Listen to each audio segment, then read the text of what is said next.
안녕하세요, 옹이아버지TV입니다. 이번 시간에는 묵시적 갱신에 대해서 알아볼까 합니다. 묵시적 갱신이란 임대인과 임차인 간 아무런 합의 없이 기존의 계약기간을 지나쳐버린 경우를 말합니다.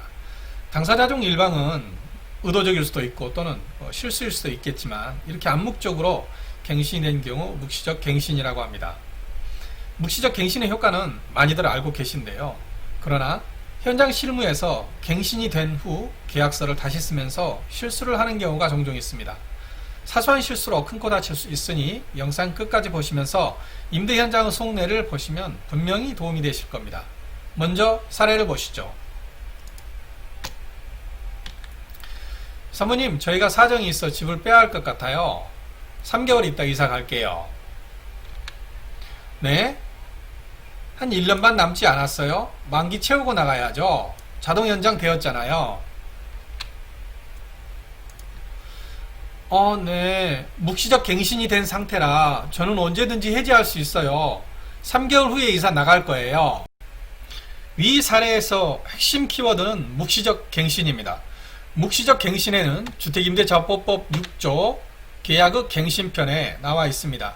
임대인은 임대차 기간이 끝나기 6개월 전부터 1개월 사이, 임차인은 임대차 기간이 끝나기 1개월 전 의사표시를 하지 아니하면 전 임대차와 동일한 조건으로 다시 임대차한 것으로 본다.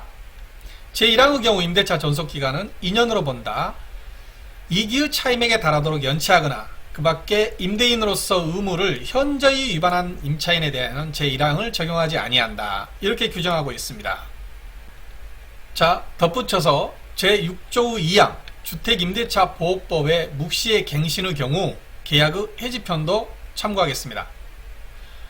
자, 묵시의 갱신이 되었는데 임차인은 언제든지 임대인에게 계약 해지를 통지할 수 있고 임대인은 그 통지를 받은 날로부터 3개월이 지나면 효력이 발생합니다. 도표로서 살펴보겠습니다.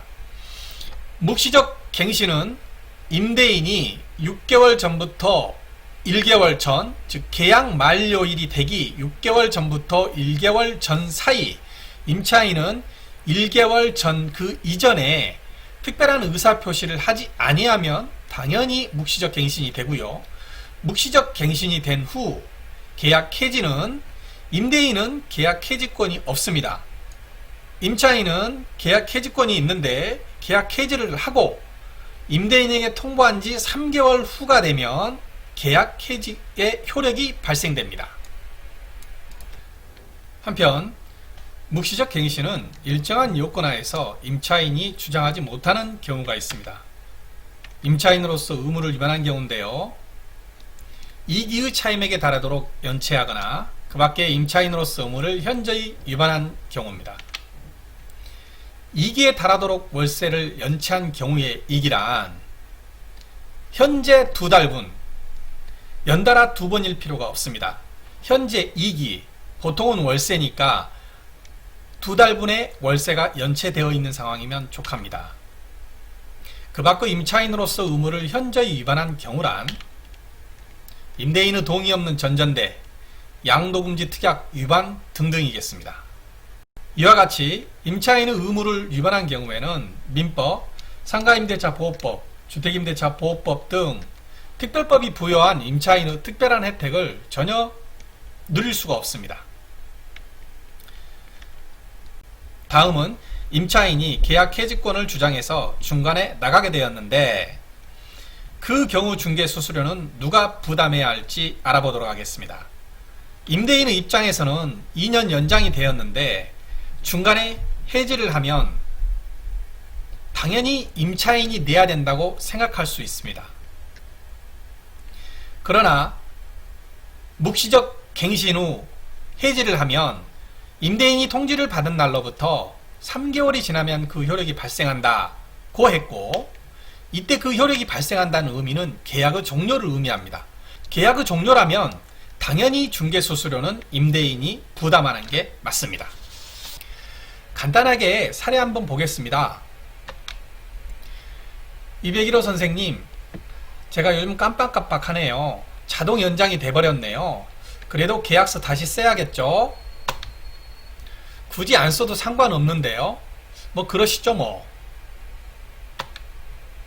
여기에서 논점은 새로운 계약서 작성입니다.